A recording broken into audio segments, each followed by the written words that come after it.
Mga kamanok, sabi nga nila, napakamahal magkasakit. Kaya yung ating mga manok, once na nagkasakit, automatic, bibili na tayo ng mga mamahaling mga antibiotic. Lalo na kung talagang mahal na mahal natin ang ating mga alaga.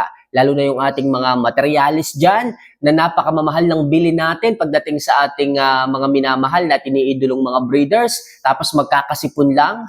So mga kamanok, bago po kayo magbigay ng antibiotic, ng mga mamahaling antibiotic, bakit hindi nyo muna subukan ang Doxilac tablet pagdating sa sipon, pisik at halak ng inyong mga alaga?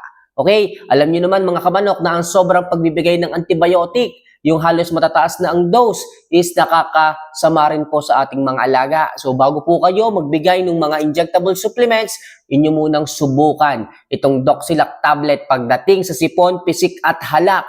3 hanggang 5 araw lang ang pagbibigay nito, sigurado akong maaalis na po iyan. So ano pang hinihintay yung mga kamanok? Pagdating sa sipon, pisik at halak, i-Doxilac tablet mo na yan.